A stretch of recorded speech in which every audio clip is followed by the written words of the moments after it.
Assalamualaikum warahmatullahi ta'ala wabarakatuh. Alhamdulillahilladzi arsala rasulahu bilhuda wa dinil haqq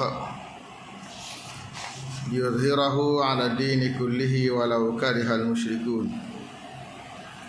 Asyhadu an la ilaha illallah wahdahu la syarika lah wa asyhadu anna Muhammadan abduhu wa rasuluh. Allahumma salli wa sallim wa barik ala Muhammad wa ala alihi wa ashabihi wa man da'a bi da'watihi wa istanna bi sunnatihi ila yaumiddin, amma ba'd. Qala ta'ala qala rabbi shrah li sadri wa yassir li amri wahlul 'uqdatam min lisani yafqahu qawli. Qalu subhanaka la ilma lana illa ma 'allamtana innaka antal alimul hakim wa la haula wa la quwwata illa billahil aliyyil azim. Muslimin dan muslimat, hadirat yang dirahmati Allah, kita menyambung kembali pembacaan kitab Bahrul Mazi Syarah Mukhtasar Jami' Tirmizi, juzuk yang ke-14, muka surat 80, muka surat 88.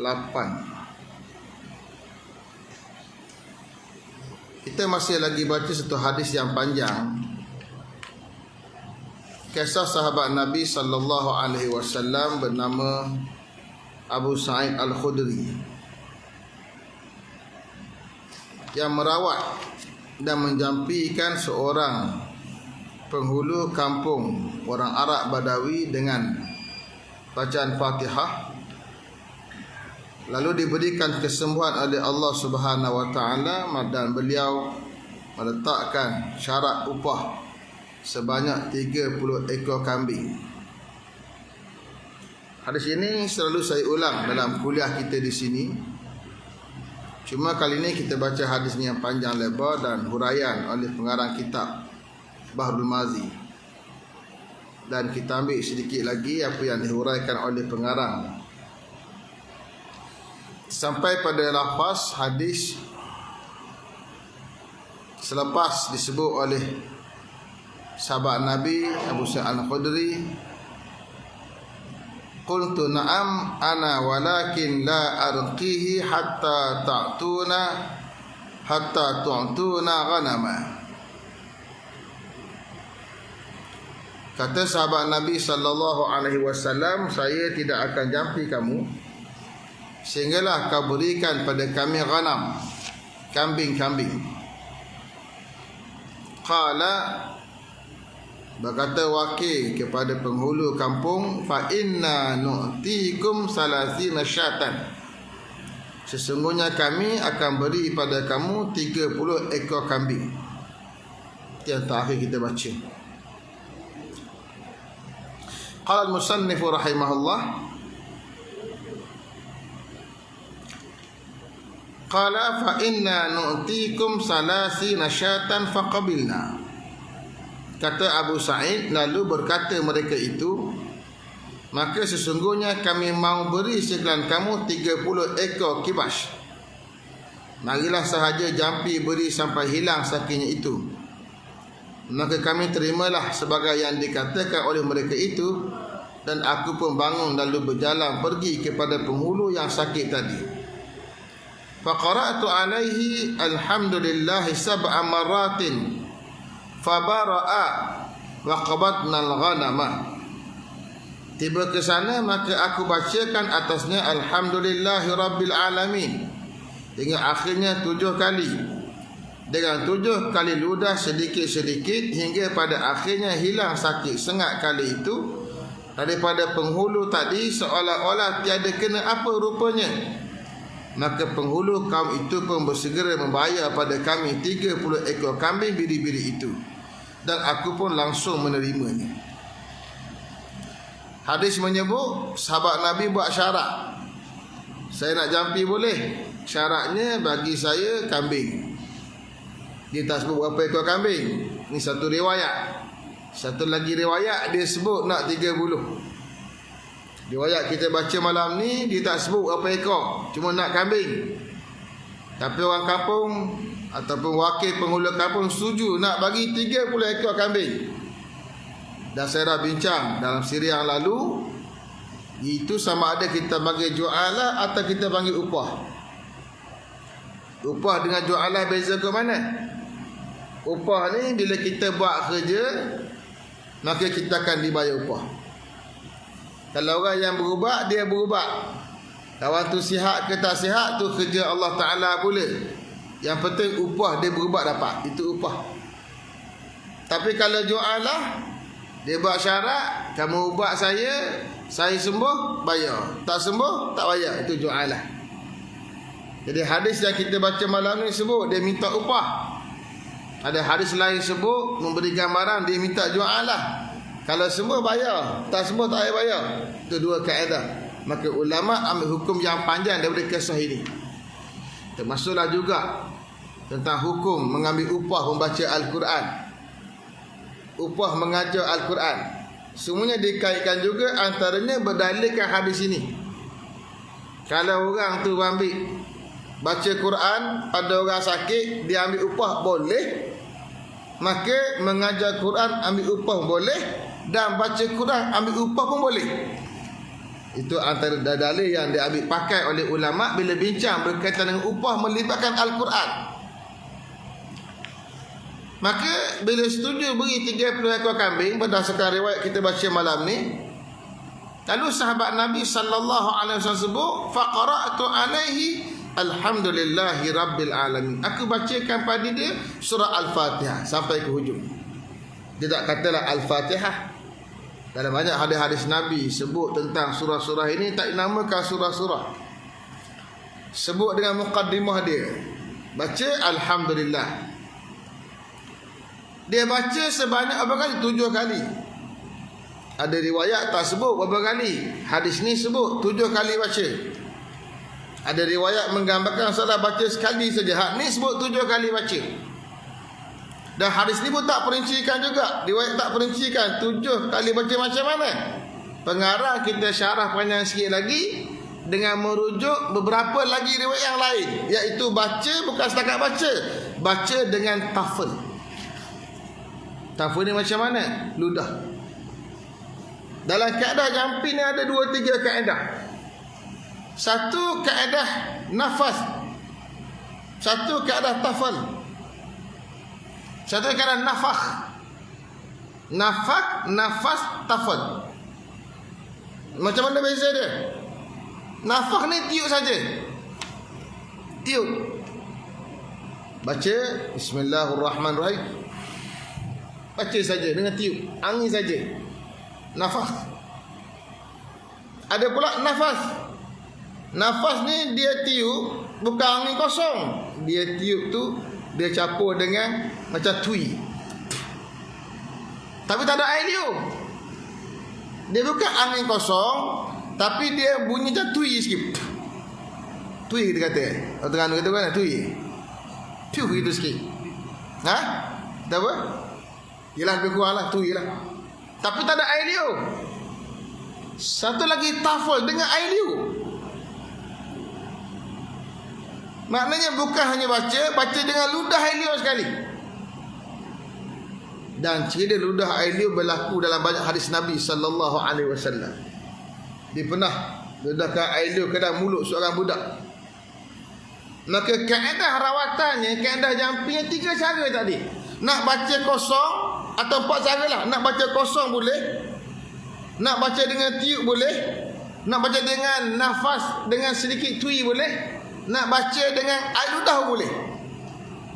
Orang tua-tua kita dulu jampi memang ludah lah. Dia baca ayat-ayat Quran, dia mamah sirih, dia tui ni sirih, daun sirih ataupun pinang. Macam caralah dia buat. Semua itu ada kaedah syarak berlaku, boleh berlaku. Bergantung pada kita lah pula. Kalau kita ambil kaedah air liur ni, dia kaedah bila anak lahir kita buat tahnik. Tahnik ni apa kaedah dia? Air liur orang yang saleh. Dia ambil kurma, dia mamah kurma yang dia mamah tadi yang bercampur dengan air liur dia, air liur yang campur dengan kurma itulah ambil genyeh. Genyeh lah, gahal lah. Ambil gosok dalam mulut budak. Daripada hujung geraham ke hujung geraham supaya akhirnya budak tu telan. Manisan kurma dengan air liur orang yang saleh. Itu tujuan dia. Apa tujuan? Tabarrukan. Ambil tabarruk dengan orang saleh. Sebab itulah nak buat tahnik bukan sebarangan. Orang saleh lah. Orang yang tak saleh tak disuruh buat. Sebab nak ambil keberkatan, kesolehan dia tadi. Di konsep air liur. Sahabat Nabi tadi dia baca Fatihah dengan dia tafal. Dia ludah 7 kali baca. Tuan-tuan, baca Quran jampi ke orang. Ada satu lagi hadis yang kita kena gabung sekali. Hadis innamal a'malu binniyat. Apa sahaja amalan hanyalah berasaskan niat. Niat macam mana? Dia baca Quran, dia tafal, dia ludah air liur dia dengan lepas baca Quran tadi. Niatnya ialah agar Allah Ta'ala menyembuhkan. Baca Quran tu penyebab, air liur tu penyebab. Kalau kurma, kalau dia ambil kurma pun penyebab. Kalau dia ambil pinang pun penyebab. Kalau dia ambil sirih pun semuanya penyebab. Tapi hak tu juga mana? Allah Ta'ala. Niat dia kena ada. Niat itulah yang akan bezakan sejauh mana keberkesanan jampi-jampi yang dibacakan, yang didoakan. Hadis yang kita baca menggambarkan dibaca sebanyak 7 kali. Sebab itulah ayat Quran yang dibuat jampi ni sunat baca 7 kali. Ambil kaedah macam ni lah. Ayat kursi 7 kali, Qul huwallahu ahad 7 kali, Al-Falaq 7 kali. 3 pun boleh juga. 7 ni banyak kaedah dia. Diulang 7 kali. Bila dah jampi fabara'a sembuh. Bila sembuh wa qabatnal ghanama, kami pun ambillah kambing. Selesai, dapat upah. Qala fa arada fi anfusina minha syai'. Faqulna la ta'jalu hatta ta'tu Rasulullah sallallahu alaihi wasallam. Kata Abu Sa'id Al-Khudri, maka datang terlintas dalam hati kami satu daripadanya, iaitu adalah kita ini memperbuat suatu yang tiada kita ketahui bagaimana hukumnya dalam Islam. Kita ada jampi orang sakit dengan Quran dan kalam Allah. Kita berjanji mengambil faedah daripada jampi itu. Maka adakah kalam Allah itu boleh diambil upah daripada jampinya dan lainnya? Ini satu perkara tidak boleh kita rengan-rengankan. Nanti tersalah kita, tentulah payah membaik salah kita itu. Maka berkatalah kami, sama-sama orang kami itu, jangan sekalian kamu sama-sama sendiri gopoh mengambil kambing kami itu dan mau diapa-apakan, bahkan nanti dahulu hingga datang sekalian kamu kepada Rasulullah sallallahu alaihi wasallam. Kita tanya habis-habis hukumnya, adakah halal atau haram diambil akali. Selepas selesai dia jampi ni, mari terlintas. Kambing dapat dah. Terlintas pada perasaan mereka kaedah hukum. Boleh ke tak ni? Maknanya tak sampai pada mereka perlakuan para sahabat Nabi yang lain atau perlakuan Nabi sendiri ambil upah daripada jampi dengan Quran. Mereka ni ijtihad sendiri saja. Buat dulu, dapat hasil. Nak makan hasil tak agak-agak. Baca Quran tu dia tahu sunat. Jampikan orang dia tahu sunat. Jampi orang pakai Al-Fatihah tu ijtihad dia. Ambil upah dengan jampi Fatihah tu ijtihad dia. Betul ke tidak ijtihad dia? Mari keraguan, halal ke tak halal. Ini kisah pada sahabat Nabi sallallahu alaihi wasallam yang sangat berhati-hati dalam bab makan minum, dalam bab harta benda, dalam bab rezeki. Walaupun dah dapat depan mata, Kita dapat depan mata, sapu dulu. Lepas sapu makan baru tanya hukum. Sahabat Allah bagi perasaan nak berhati-hati. Sangguh dulu.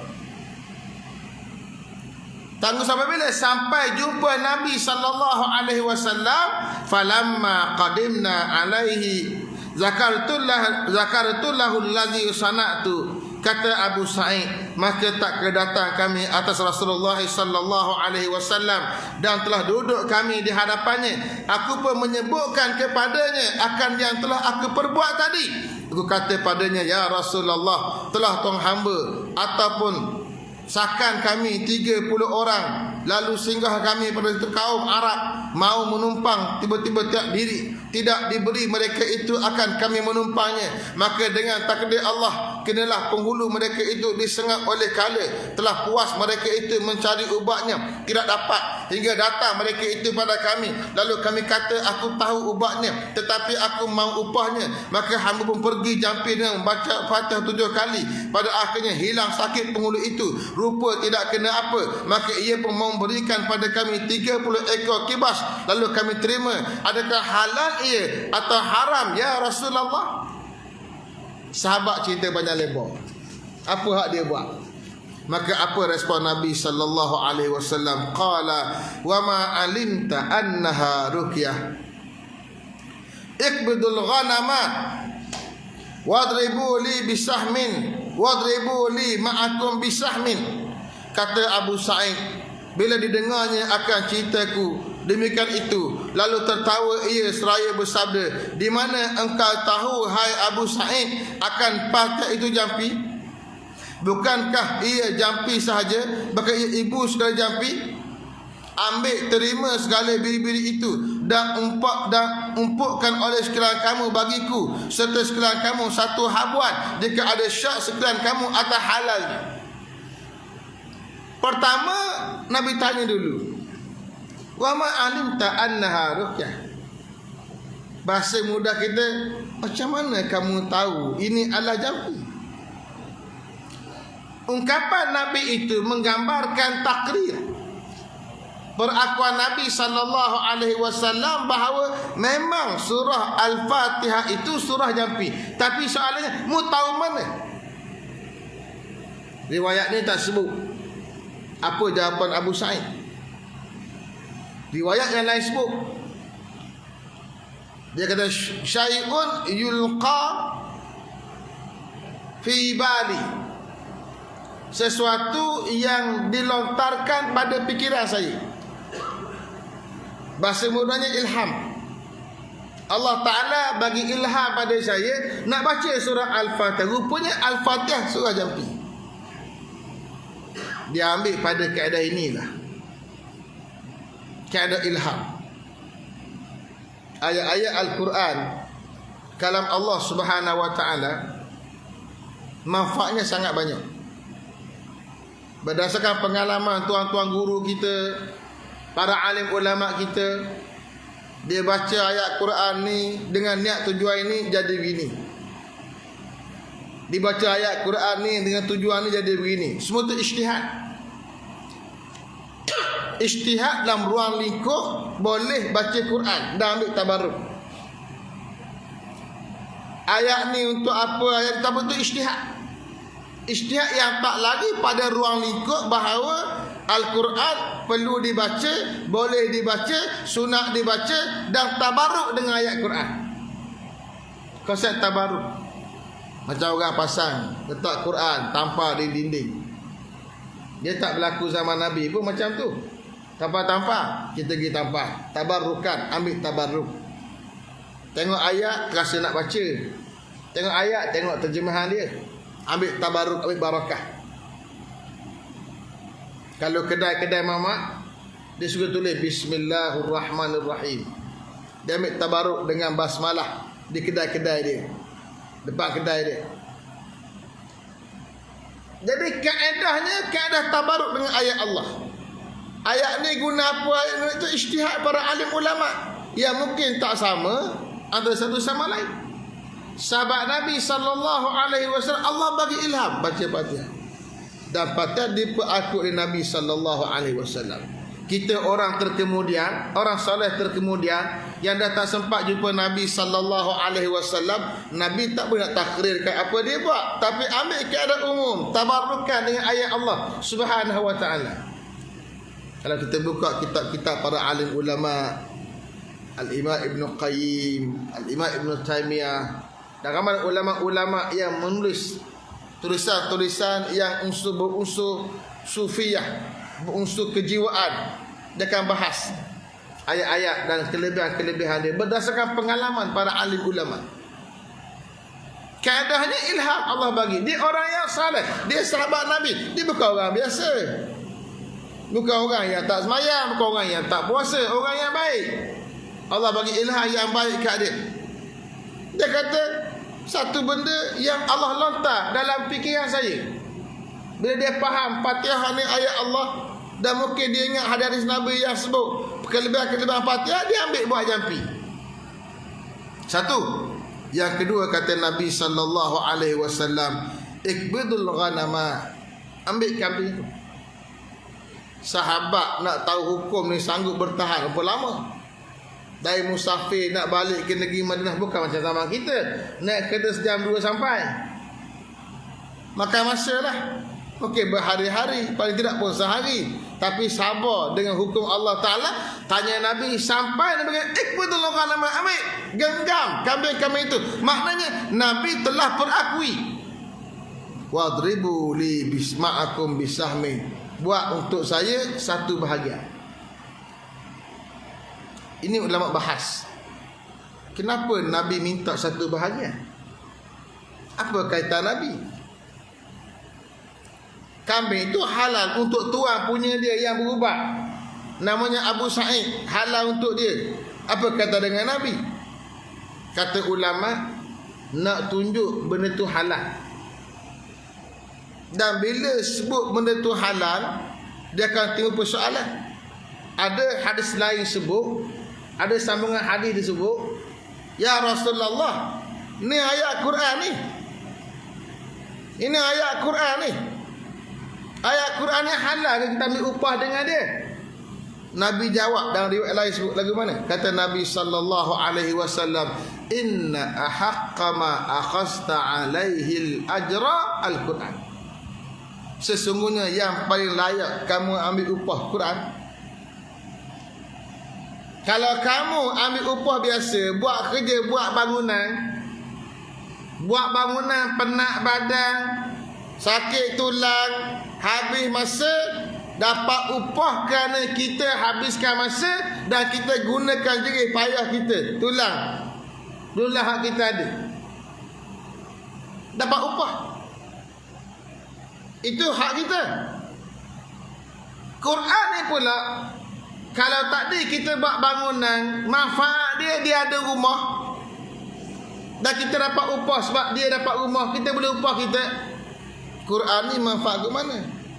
Manfaat Al-Quran lebih mahal daripada rumah.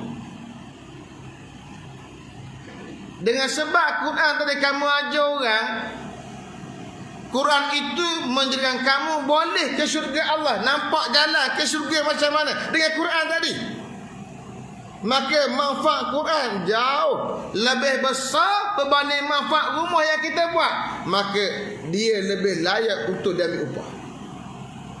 Itu Nabi kata, inna ahaqqa ma akhasta alaihi al-ajra al-Quran. Yang paling layak dan paling berhak kamu ambil upah Quran tu. Maknanya kamu jampi dia, orang lain bagi ubat kat dia, ubat biasa, dia sembuh. Kamu bukan bagi ubat biasa, kamu ambil hak luar biasa, pergi baca Quran kat dia, itu lagi luar biasa, ni lagi mahal, yang ni lagi layak kamu ambil upah. Itu kaedah dia. Maka Nabi minta satu bahagian kerana bimbang mereka teragak-agak. Nabi dah bagi tahu boleh, masih teragak-agak, Nabi kata beri aku sebahagian. Manakala aku pun nak ambil bahagian kat sini, halal untuk aku, untuk kamu pun halal lah. Dan Nabi minta, bukan hak Nabi, hak tuan punya dia. Nabi minta, Kalau dia bagi, jadi hak Nabi. Dia tak bagi, itu hak dia. Nak minta.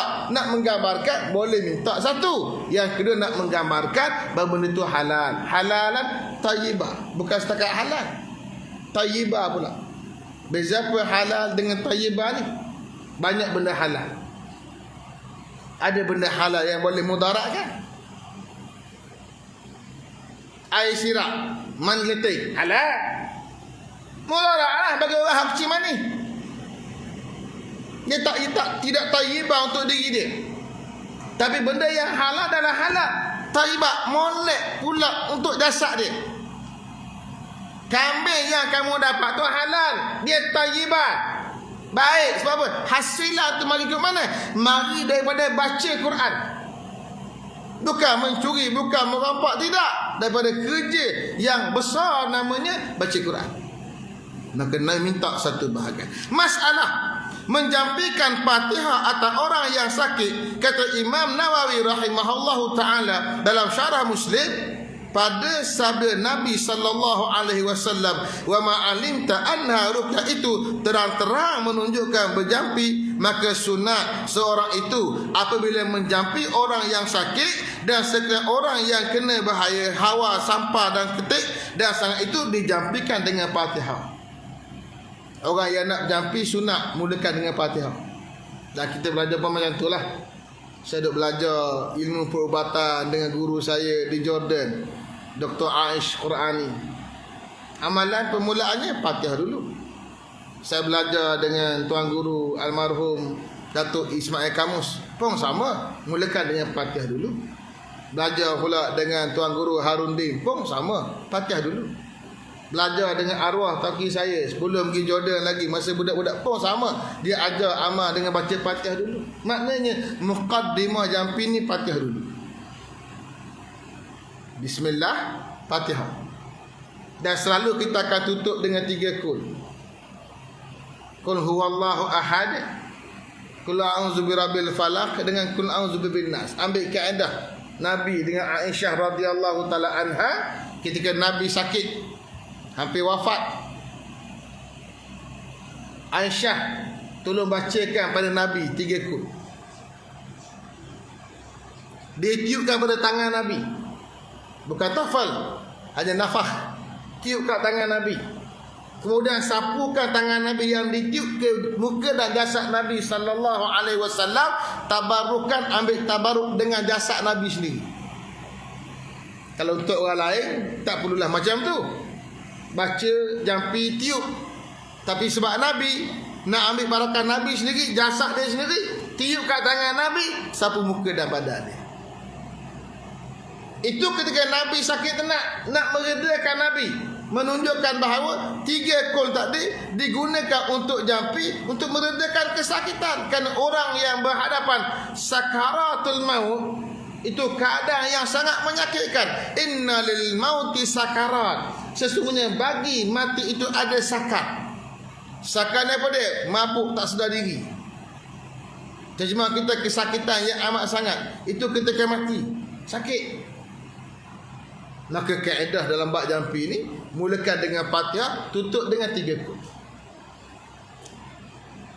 Masalah menjampikan dengan Fatihah, bolehkah dia ambil upahnya? Kata Imam Nawawi dalam syarah Muslim pada sabda Nabi sallallahu alaihi wasallam, ikbudul ghanam wadribu li ma'akum bisamin, itu menunjukkan terang-terang harus mengambil upah atau jampi dengan Fatihah dan zikir, dan bahawasanya halal, jadi makruh padanya, dan begitu juga harus mengambil upah atau mengajar Quran.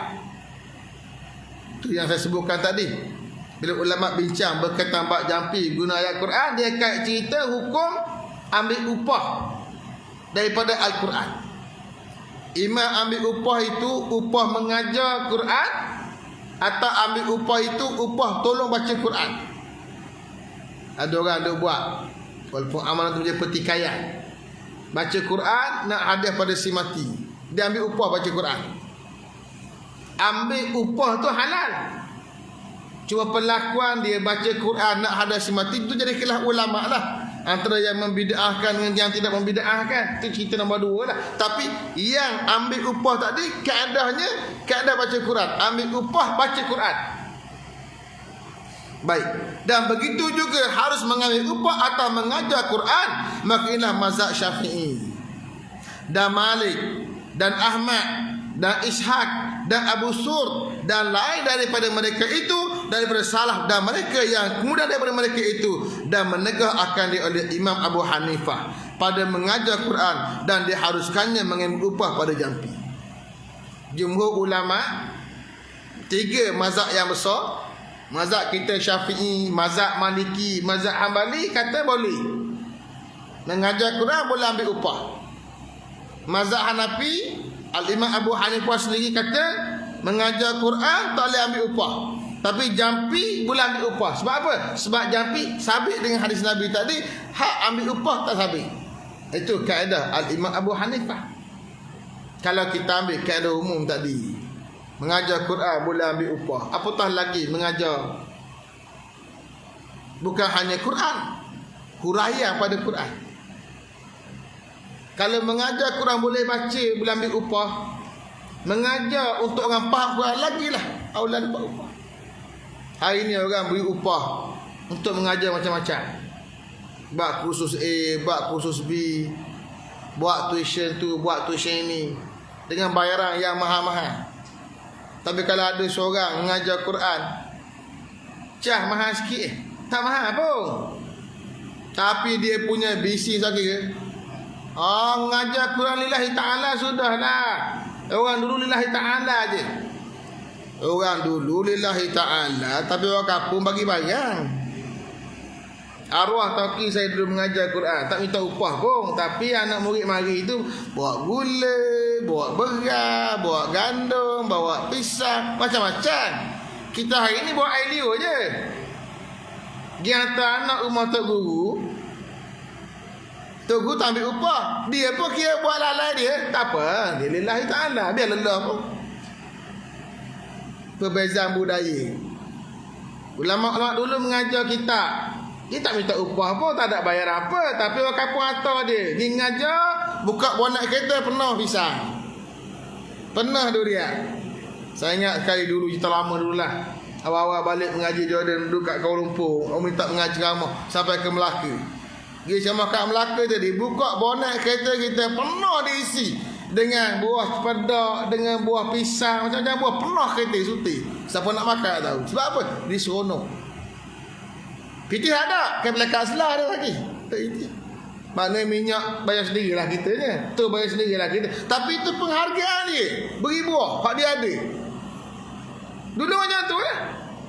Lah ni banyak amalan hilang. Dulu orang kampung, orang beranak, kita pergi tengok tu bukan nak kosong. Tengok orang beranak tu bawa lah gula, bawa beras, bawa bawang. Lah ni tengok dah. Dia tengok kosong pula. Sekadar wasak, tahniahlah dapat anak. Setakat tu. Budaya yang makin hilang. Sedangkan budaya lama itu budaya yang tepat dengan Quran. Hadiah, memberi. Jadi tak ada dah ni.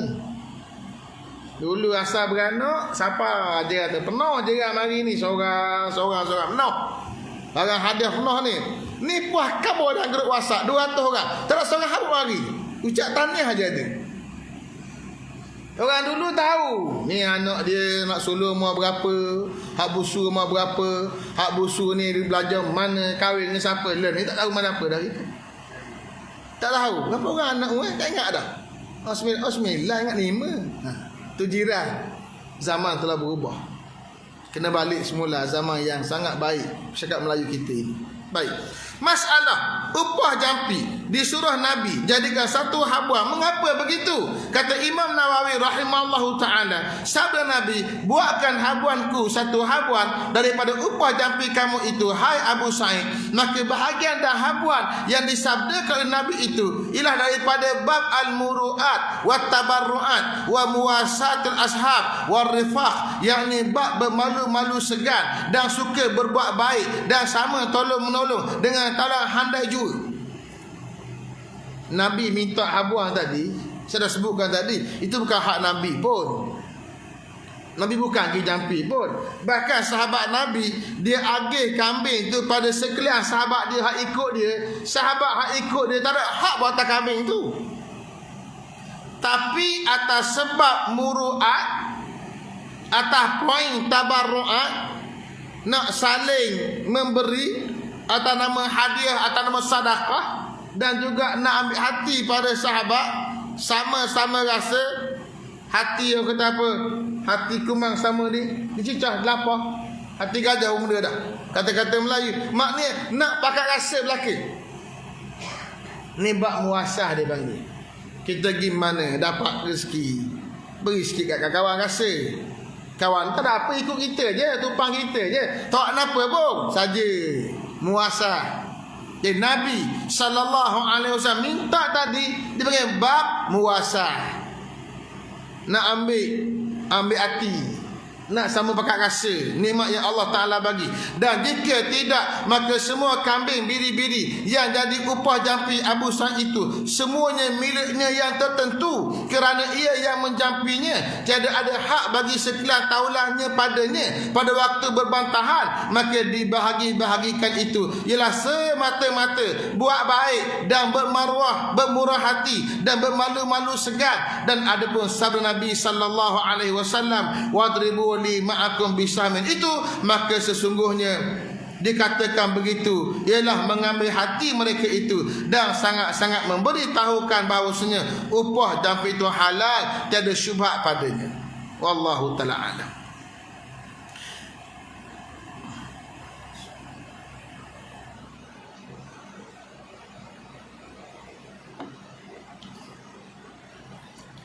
Bab Maja'a fil ruqa wal adwiyah. Bab yang datang ia pada menyatakan jampi dan ubat-ubat.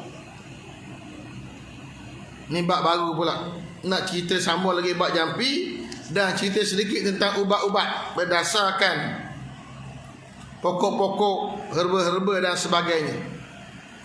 Ketahuilah kiranya wahai saudaraku, jampi dan berubat itu, adakah ia mengubahkannya takdir Allah? Bukankah seorang yang ditakdirkan Tuhan sakit, kemudian diubah akan dia, maka bukankah mau mengubahkan takdirnya? Ini persoalan awal ditimbulkan oleh pengarang. Dia kata Allah Ta'ala takdirkan kita sakit sekarang. Itu takdir Allah Ta'ala. Dan bila kita pergi berubat, maknanya kita menafikan takdir Allah Ta'ala kan? Dan Allah takdir sakit-sakit je lah. Usaha buat apa nak pergi berubat? Macam menafikan takdir. Soal pengarang kita. Dan seperti seorang kena ain, maka dijampi akan dia, bukankah mau mengubahkan takdir Allah? Dan seperti seorang yang takut akan dirinya rosak kena sihir orang, maka digantungnya pada dirinya ayat Quran atau sentiasa berdoa menolaknya, bukankah menolakkan takdir Allah? Sekalian itu telah dijawab oleh Nabi kita sebagai yang tersebut dalam hadis yang dikeluarkan oleh Abu Isa At-Tirmizi dengan katanya, an Abi Khuzamah qala sa'altu Rasulullah sallallahu alaihi wasallam faqultu ya Rasulullah ara'aita ruqan nastarqiha wa dawa'an natadawa bih wa tuqatan nattaqiha hal taruddu min qadarillahi syai'a.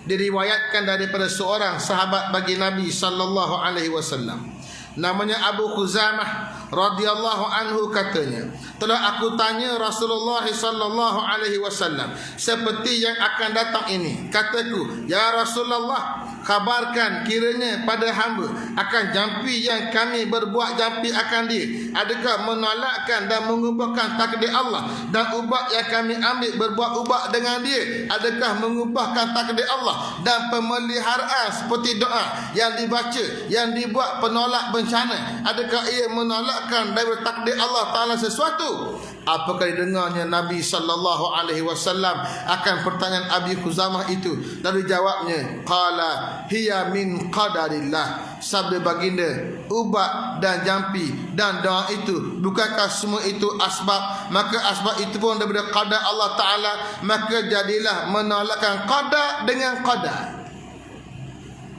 Bila orang timbul dah pergi berubat ni, maknanya tak mau terima takdir Tuhan ke? Tuhan takdir sakit, biar sakit. Nabi kata ubat dan jampi itu pun qadar Allah Ta'ala juga.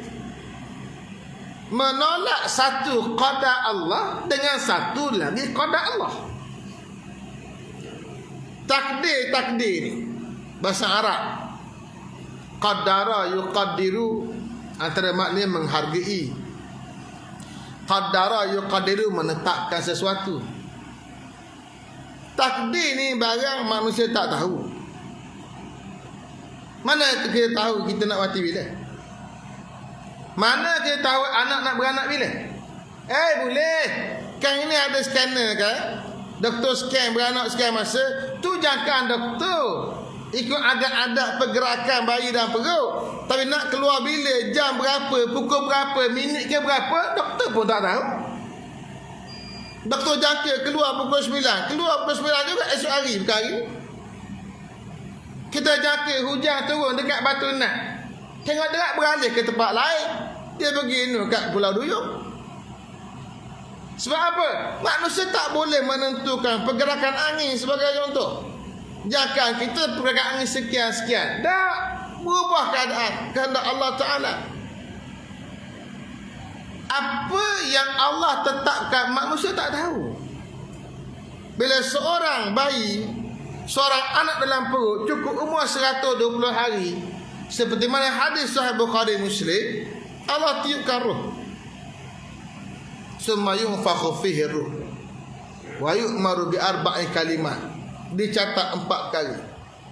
Bikatbi rizkihi, catat rezeki dia. Malaikat catat. Ya, malaikat catat tu dalam ilmu malaikat. Hak ilmu malaikat tu kita tak tahu dah. Tapi hak malaikat catat tu ada selagi di luar maklumat malaikat. Maklumat malaikatnya mati sekian hari bulan, dicatat dah sekian hari bulan mati. Yang dalam ilmu malaikat yang kita pun tak tahu sekian masa, Allah boleh tukar. Kenapa? Dalam ilmu Allah ada hak lain lagi. Dengan sebab dia buat amal soleh, menyambung rahim, hak dia patut mati pada ilmu malaikat tu sekian masa, Allah lagi tambah sikit lagi. Jadi kita dalam dua keadaan, dua-dua tak tahu belaka apa dia qadar Allah Ta'ala pada kita. Maka setiap apa yang berlaku itu qadar. Sakit sekarang ni qadar Allah. Kita pun tak tahu apa qadar lepas pada itu. Qadar lepas pada itu ialah kita pergi beli ubat, kita pergi makan ubat, kita sembuh. Sembuh itu pun qadar Allah. Sebab ada orang yang ambil ubat yang sama, makan ubat yang sama, sakit yang sama, waktu yang sama, saat yang sama, dia tak sembuh juga. Maka sembuh tak sembuh berbeza orang dari qadar Allah pada orang masing-masing. Pada si A qadarnya sembuh, pada si B qadarnya tak sembuh. Seorang kena COVID. Masa bila dia kena COVID, dia bercakap banyak orang, dia pegang banyak orang, salam banyak orang. Dia salah 10 orang, tapi dalam 10 orang tu 9 orang kena COVID, seorang tak kena. Kita kata pelik. Kawan tu dah positif COVID, salah semua orang 10 orang, berapa 9 kena, seorang tak kena. Itulah qadar Allah. Qadar atas orang tu 9 kena, qadar pada seorang tak kena. Maka semua tu qadar Allah Ta'ala belaka, yang di luar daripada maklumat manusia. Maka yang ada pada manusia ialah bergerak dan berusaha. Tadawau wala tatadawau biharamin. Pergi berubat, Nabi kata itu usaha. Jangan berubat dengan benda haram, itu usaha juga. Usaha pergi berubat usaha. Jangan ambil hak haram pun usaha juga. Maka semua adalah qadar Allah Subhanahu wa ta'ala. Kata Abu Isa, bermula ini hadis hasan lagi sahih. Bab ma jaa fil kam'ati wal ajwah. Bab yang datang ia pada menyatakan sejenis tumbuh-tumbuhan bernama kam'ah dan tamar di negeri Madinah. Nak baca bab berkaitan dengan ubat pula. Barang tumbuhan yang ada padanya penawar. Dua barang yang kita nak baca sekarang dalam hadis, satu namanya kam'ah, satu namanya ajwah. Ketahuilah kiranya wahai saudaraku, pada hadis akan datang ini menerangkan sejenis tumbuhan bernama kam'ah dan sejenis buah kurma di negeri Madinah bernama ajwah. Allah Ta'ala ni dia buat makhluk dia ada pelbagai manfaat yang tak dapat dihayati dan disingkapkan oleh manusia. Kita balik pada ayat ma khalaqta hadza batila.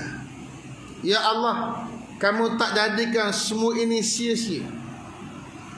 Setiap benda Tuhan buat ni dia tidak sia-sia. Mesti ada manfaat dia. Kita serabut duk tengok siput babi dalam bilik air kita. Dulu ini momor tak ada kok nak masuk ke mana. Siput babi. Serabut kita, mari pula siput babi. Serabut geli kita. Kita tak tahu siput babi ada peranan dia. Dia makan barang-barang kotor yang sedang berlemuk di atas lantai bilik air kita. Kita marah kat nyamuk. Entah apa hikmah Allah Ta'ala buat nyamuk. Bila ada banyak hutan, nyamuk banyak. Yang kita marah dia gigit kita. Setakat tu. Hikmah lain kita tak tahu.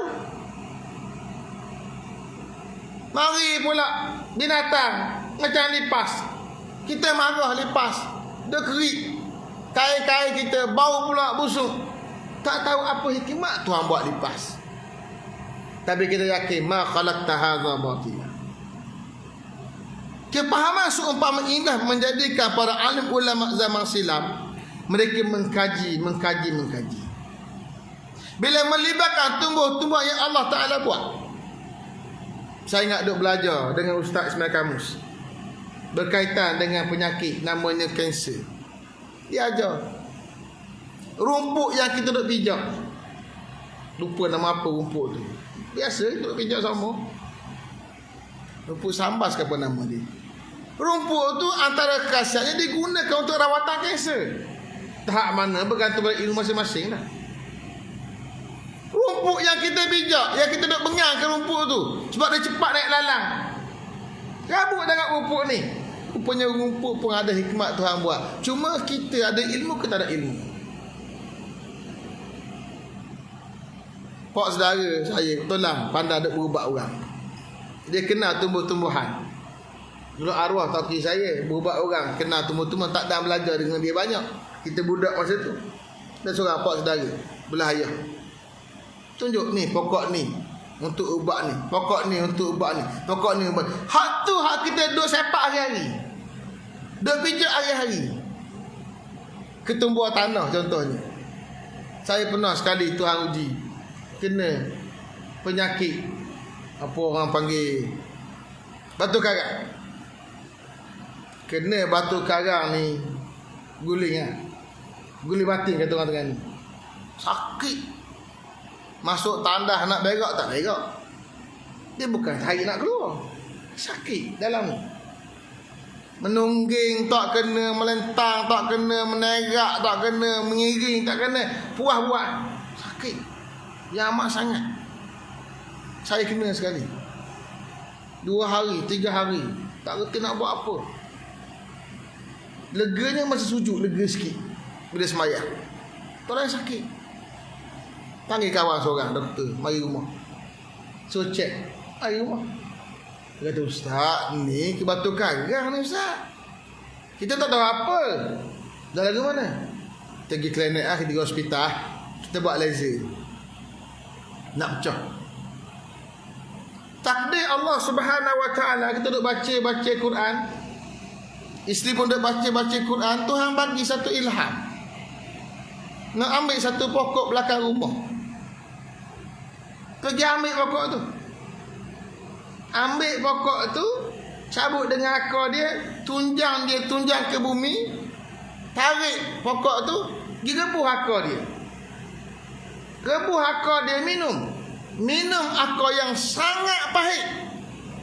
Minum air akar yang sangat pahit tadi, rasa nak kecing, dia kecing keluar batu karang. Keluar hitam dia. lega, tak sakit langsung. Kawan saya telefon, ustaz, kita nak mari ambil ni. Tak payah mari ambil. Sebab apa? Sihat dah. Tak sakit dah. Tak rasa apa dah. Lagu mana pula ustaz? Tak tahu. Tadi mari ilham ke mana, dia ambil pokok sekian-sekian ni, kemudian gebuh dia, minum dia, hilang. Dan sampai sekarang tak mari-mari, alhamdulillah. Tak nak katalah itulah satu-satunya ubat, saya pun tak tahu. Ilham. Dan saya pernah bagi tahu benda ni pada 3-4 hak kena. Alhamdulillah menjadi. Ada hak tak jadi. Atas tahap masing-masing lah. Ada hak jadi. Maknanya kita tak tahu, Allah bagi ilham saja. Ubat apa ustaz? Tadi semula di luar kuliah.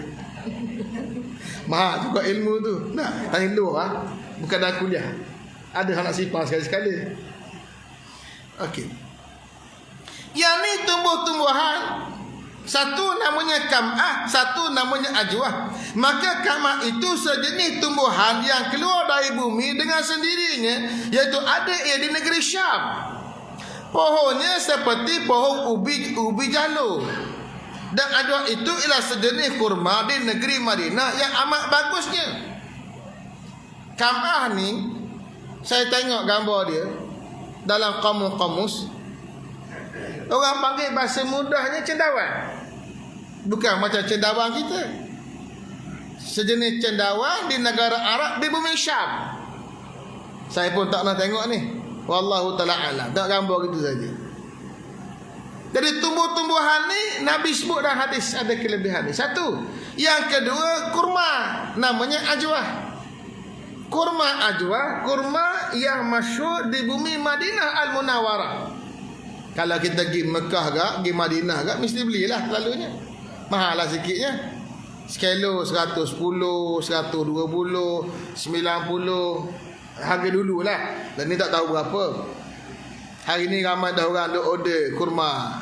Di kampung kita ni pun, kono kita banyak orang jual kurma. Mudah dapat ajwah ni. Dia ajwah ni, ajwah kurma, sejenis kurma yang ada di bumi Madinah yang berwarisan sejak zaman Nabi sampai zaman kita. Saya baca dalam internet, Madinah Al-Munawwarah setiap hari mengeluarkan 20 hingga 30 tan kurma ajwah. Madinah sendiri 20 hingga 30 tan, 20,000 kilo, 30,000 kilo sehari. Apa kelebihan dia? Maka pada hadis akan datang menyebutkan faedah dan khasiat dua jenis benda itu. Dan hadisnya dikeluarkan oleh Abu Isa At-Tirmizi dengan katanya, An Abi Hurairah qala qala Rasulullah sallallahu alaihi wasallam, al-ajwatu minal jannati wa fiha shifaa'un minas sum. Diriwayatkan daripada seorang sahabat bagi Nabi sallallahu alaihi wasallam, namanya Abu Hurairah radhiyallahu anhu, katanya telah bersabda Rasulullah sallallahu alaihi wasallam, bermula kurma Madinah yang bernama ajwah itu seolah-olahnya daripada buah kayu syurga, oleh kerana ada mempunyai manfaat dan kelebihan daripada buah kurma yang lainnya, dan ada pada khasiat penyembuhan daripada racun. Hadis sebut al-ajwatu minal jannah. Ajwah daripada syurga. Nak bincang apa makna syurga? Pokok di syurga ke turun ke bumi lalu membuah? Dua pendapat. Satu hakiki, satu majazi. Yang kata hakiki betul sungguhlah dari syurga Tuhan tau. Yang masyhurnya, yang jumhurnya itu majaz. Kiasan saja. Nak tunjuk betapa barakahnya ajwah, nak tunjuk betapa bagusnya ajwah, nak tunjuk betapa berkhasiatnya ajwah, maka disandarkan seolah datang dari syurga Allah Ta'ala. Sebab yang datang dari syurga semua barang baik lagi, tak ada barang tak baik, barang yang elok. Maka Nabi gambarkan kebaikan yang ada pada ajwah, maka disebut ia datang dari syurga. Itu huraian yang paling masyhur kalangan para alim ulama. Satu. Yang kedua, wafiha, dan padanya syifaun minas summi, ada penawar daripada racun. Racun ni apa dia? Satu bahan yang bila masuk dalam jasad manusia, dia boleh merosakkan jasad dalam badan kita. Boleh hancur urat saraf, menyebabkan boleh muntah darah. Bila muntah darah berlaku akhir mati, berlaku pendarahan dalam, itu racun. Maka racun itu dapat ditawarkan dengan cara makan ajwa. Kadar banyak mana, racun macam mana, yang tu perincian bergantung kepada ilmu kedoktoran lah, ilmu perubatan lah. Lain racun, lain kadar dia. Ada racun yang mungkin dengan tahap ajwa mungkin tak sesuai, wallahu ta'ala alam. Tapi secara umumnya kita ambil umum, ada penawar kat situ. Ada hadis lain menyebut tentang ajwa, digunakan untuk rawatan sihir. Dimakan 7 biji ajwa. Ada juga amalan para alim ulama, termasuklah mereka yang di bidang perubatan ini, dia ambil biji ajwa tu, dia rendam dalam air, dibuat minum air dia. Ada buku-buku yang banyak mengkaitan ajwa. Rumah saya banyaklah kitab-kitab. Nak bahak ni saja dah adilah kita ni. Saya suka kumpul buku-buku tentang perubatan Islam ini, At-Tibbun Nabawi. Ulama kita sekarang bukan hanya ulama biasa, ulama di bidang saintifik yang buat kajian saintifik tentang khasiat setiap benda-benda yang disebut oleh Al-Quran dan disebut oleh hadis Nabi sallallahu alaihi wasallam. Antaranya ajwa tadi. Wal kam'ah minal manni wa ma'uha shifaa'un lil aini, dan tumbuh-tumbuhan bernama kamah itu daripada man, iaitu madu turun sebagai embun dari langit, kemudian daripada itu beku dan airnya penyembuhnya bagi mata. Kalau tadi Nabi sebut al-ajwatu minan nar, minal jannah, ajwa dari syurga, hak ni pula kamah minal manni, kamah daripada man. Man ni apa dia? Merujuk pada satu ayat Quran, kisah Banu Israel, yang Allah turunkan pada mereka al-manna was-salwa, kulu min tayyibati ma razaqnakum. Allah turunkan sebagai nikmat kepada Banu Israel ketika berada di padang pasir. Di saat mereka sesak di padang pasir, Allah beri 2 benda, satu al-manna, satu as-salwa. Apa dia al-man? Satu madu turun dari langit, hadiah kepada Banu Israel, madu yang sangat baik. Bagaimana? Wallahu ta'ala alam, kita tak rasa. Walaupun ada orang terkemudian cuba kaitkan sekian jenis madu dengan alman, wallahu ta'ala alam. Bila Nabi kata wal kam'atu minal manni, kam'ah atau cendawan yang bumi Syam tadi daripada al-manni, maksudnya apa? Nak beri gambaran kebaikan yang ada pada kam'ah tadi, pada cendawan tadi, seperti mana kebaikan yang ada pada al-manni, madu tadi yang Allah hantar tadi. Apa kelebihan dia?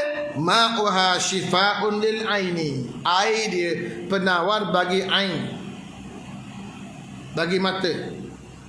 Kata Abu Isa At-Tirmizi, dan pada bab ini ada riwayat daripada Sa'id bin Zaid dan Abi Sa'id Al-Khudri dan Jabir bin Abdullah, dan bermula ini hadis hasan lagi gharib daripada hadis Muhammad bin Amri. Masalah kamah itu daripada man sebagai tersebut pada hadis yang dikeluarkan oleh Abu Isa At-Tirmizi begini, an Sa'id ibn Zaid anin Nabi sallallahu alaihi wasallam qala al-kam'atu minal manni, diriwayatkan daripada seorang sahabat bagi Nabi sallallahu alaihi wasallam namanya Sa'id bin Zaid radhiyallahu anhu, daripada Nabi sallallahu alaihi wasallam sabdanya, kamah itu daripada manni. Kata Imam Nawawi dalam syarah Muslim, telah bersalah ulama pada makna sabda Nabi itu. Maka kata Abu Ubaid dan kebanyakan ulama, kamah itu seolah-olahnya daripada manni yang telah diturunkan Allah Ta'ala bagi Bani Israel, sebab diserupakan Nabi dengan man itu kerana mendapatnya baginya mereka itu tiada berpayah-payah dan tiada berhelah-helah. Kata Imam Nawawi, Allah Ta'ala bagi alman, madu tadi pada Banu Israel, tak payah pergi cari, dia mari sendiri, hadiah dari langit. Seperti mana mudahnya nak boleh Al-man ni tak payah bersusah, maka demikianlah mudahnya nak jumpa cendawan namanya kamah di padang pasir Arab. Dan yang mudah itu nak bagi satu khasiat pada manusia. Dia ada benda tumbuhan ni mudah dapat, sekitar kita je. Ada hak payah kena masuk dalam hutan. Lagu tu.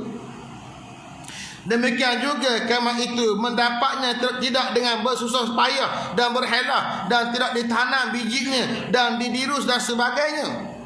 Tak payah tanam, biar bagi dia tumbuh macam pokok lain, tak, dia tumbuh sendiri. Dan kata kil, kamah itu daripada man yang telah diturunkan Allah Ta'ala atas Bani Israel pada hakikatnya. Ini samalah yang saya sebut tadi. Ulama dua bahagi. Satu ulama dia tafsir ikut hakiki, ada ulama tafsir ikut majazi. Yang kata hakiki maknanya betul sungguh lah, memang kamah itu daripada al-manni, daripada madu tadi. Samalah juga dengan ajuah dari syurga tadi. Itu hakiki. Kalau tafsir ikut hakiki. Tafsir ikut majazi maknanya macam mana? Itu simbolik saja, nak tunjuk kebaikan dia, kerana berpegang dengan zahir hadis itu. Tuan-tuan, ini kaedah yang patut kita pegang. Bila mana kita bahaskan ayat-ayat Allah dan ilmu tafsir, dan kita syarah hadis-hadis Nabi dalam ilmu syuruh ahadis, ayat Quran dan hadis ni, bahasa Arab ni Allah Ta'ala buat. Bahkan juga bahasa manusia, dia ada bahasa yang kalimahnya bersifat hakiki makna dia, ada bersifat majazi makna dia. Nak mudah faham lagi mana? Kita kata, nampak kancil tadi. Kancil ni zahirnya merujuk kepada seekor binatang. Tapi hari ini kancil, satu kalimah digunakan merujuk pada sejenis kereta. Maka yang terbayang pada akal manusia bila sebut kancil selalunya binatang. Tetapi kalau di atas jalan raya bukan lagi binatang, itu kereta namanya. Maka qarinah hal keadaan persekitaran dengan ada jalan. Saya nampak kancil atas jalan raya, maka memberi maksud kereta, bukan kancil binatang tu. Kecuali kata tak, kancil sungguh, terlepas kau dari hutan atas jalan raya, oh kancil sungguh, itu hakiki lah. Setiap kalimah macam tu, kalimah apa pun. Dan pada kalimah yang ada sifat majas atau simbolik, di situlah tersimpannya seni bahasa. Maka Al-Quran penuh dengan bahasa majas yang sangat disedari oleh mereka yang belajar bahasa Quran. Maka bila kita syarah hadis Nabi, syarah ayat Quran, nak kena tengok ayat ni makna hakiki ke atau makna majazi. Hadis ni makna hakiki ke makna majazi, nak kena tengok. Banyak hadis, saya boleh bagi contoh yang sangat banyak. Bila kita bahas ayat Quran hadis ni, memang kena tengok makna hakiki lagi mana, majazi lagi mana. Dan dia ada kaedah-kaedah untuk kita istimewa. Cuma nak cerita kaedah umum yang patut kita faham.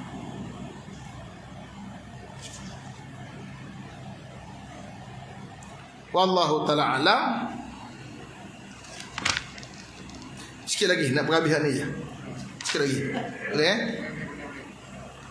Lama tak mari, minggu dah. Saya sayang kuliah saya malam Jumaat ni, tapi takdir Allah Ta'ala. Jadi MP ni sibuk tak sama dengan adun, duduk di dun sendiri, paling banyak di luar. Saya sayang kuliah tu, kalau boleh mari-mari, kalau boleh mengangkut saya mari kuliah ni. Sayang tidak pekan daya. Jadi hak boleh malam ni panjang sikit ya. Boleh sikit. Masalah kamah itu akhirnya menjadi ubat sakit mata. Demikian tersebut pada beberapa hadis yang dikeluarkan oleh Abu Isa At-Tirmizi. Satu daripada katanya, an Abi Hurairah anna nasan min ashabin Nabi sallallahu alaihi wasallam qalu al-kam'ata judral ardi. Diriwayatkan daripada seorang sahabat bagi Nabi sallallahu judariyul ardi.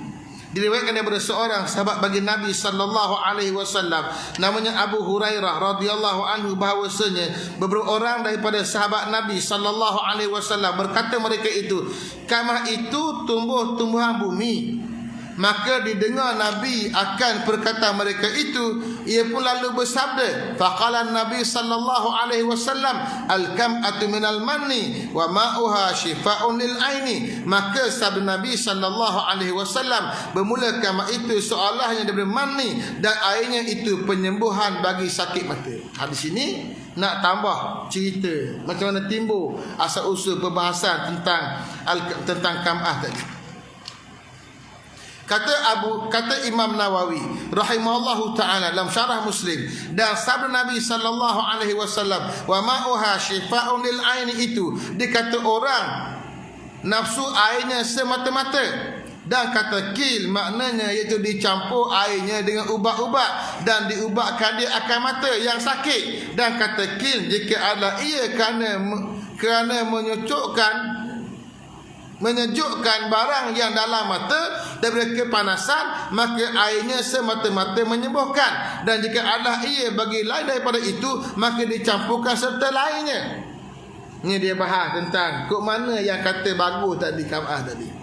Yang Nabi kata penawar bagi mata. Penawar ke mana? Kata ulama, air dia itulah. Buat titih pada mata. Secara umumnya boleh menyembuhkan sakit mata.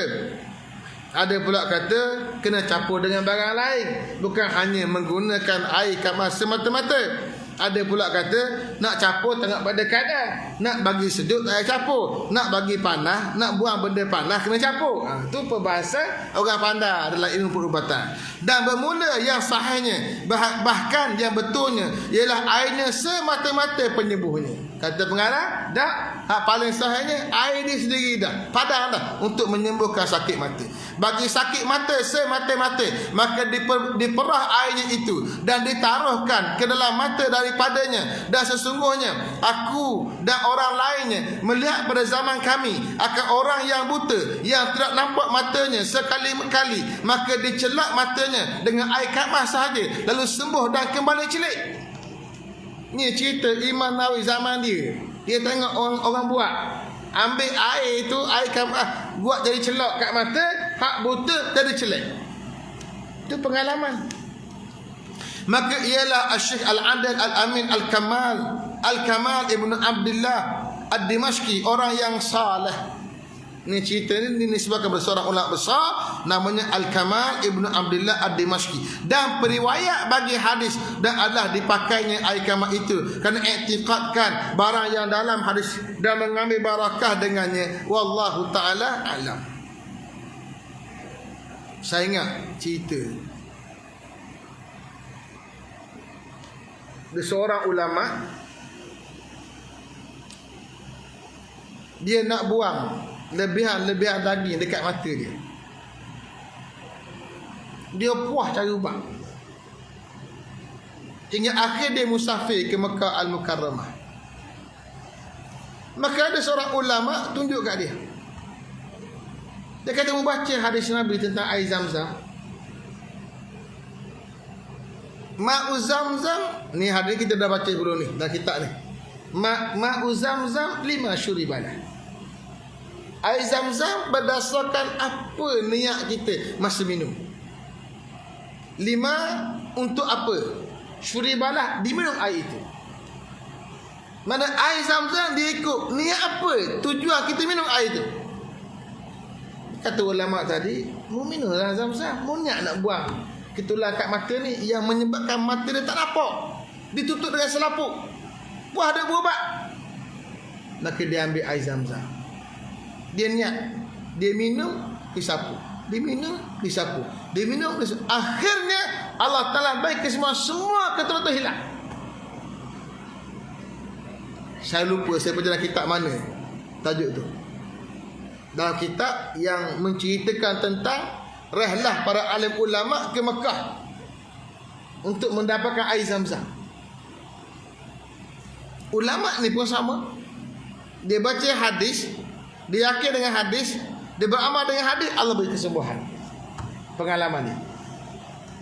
Sabda Nabi lagi, wal ajwatu minal jannati wa hiya shifa'u minas summi, dan ajwa itu iaitu sebangsa kurma di negeri Madinah itu seolah-olahnya daripada syurga, dan iaitu penyembuhan beracun. Kata Abu Isa, bermula ini hadis hasan. Masalah kurma di negeri Madinah yang bernama ajwa itu jadi penawar racun sebagai tersebut dalam hadis pada masalah tadi, dan ada tersebut dalam Sahih Muslim an Aisyah anna Rasulullah sallallahu alaihi wasallam qala inna fi ajwatil aliyati shifaan aw innaha tiryaku awwalil bukrah. Diriwayatkan daripada seorang sahabat bagi Nabi sallallahu alaihi wasallam, diriwayatkan daripada seorang dari isteri Rasulullah sallallahu alaihi wasallam namanya Siti Aisyah radhiyallahu anha, bahwasanya Rasulullah sallallahu alaihi wasallam telah bersabda bahwasanya pada sejenis kurma yang bagus sekali dalam tanah yang tinggi di dusun-dusun negeri Madinah namanya kurma ajwa, itu penawar atau penawar racun apabila dimakan pagi-pagi 7 biji.